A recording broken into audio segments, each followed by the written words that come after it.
మంచి ఆకలి మీద ఉన్నప్పుడు కమ్మని బిర్యానీ తిందామని గిన్నె ముందట పెట్టుకొని కూసుంటే గిట్లా ముక్కిపోయిన బొక్కొత్తే ఎట్లుంటదల్లా.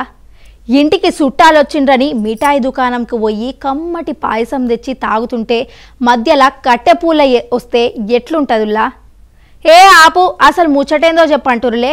ఇగో చూడుండ్రి మీరే, దోస్తులందరు కలిసి మంచి దావత్ చేసుకుందామని అడ్డా పెట్టి తెచ్చుకున్న బీర్ సీసాలను చూస్తే అండ్లా బీర్తో పాటు చెత్తా చెదారం పీకి వాడేసిన సిగరెట్ పీకాలత్తున్నాయట ఈ మధ్య. నమ్ముతలేర్లే?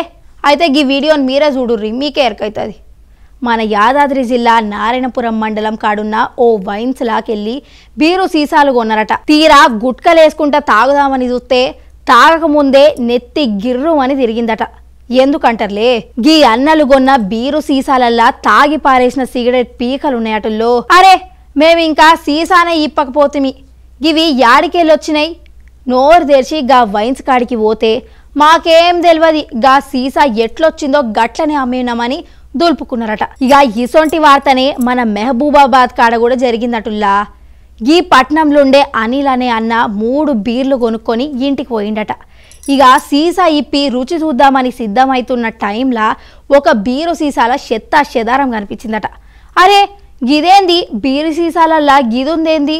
తాగముందే నశాలానికి ఎక్కినంత పనైందట. ఈడగుడంగా గంతే. చల్, అసలు ముచ్చట మాకేం తెలియదు, గా కంపెనీలకెళ్ళి వచ్చిందే మీకు ఇచ్చినామని చెప్పిరట. కానీ గిన్నొద్దులు పప్పు ఉప్పు బియ్యం గివిట్లనే చెత్త అచ్చుడు చూసినాం. కానీ గిట్లా బీరు సీసాలలో కూడా అత్తే ఎట్లా? ముందర ఫస్ట్ బీరును జాలితోటి ఒడబోసి తాగాలనో ఏమో మరి.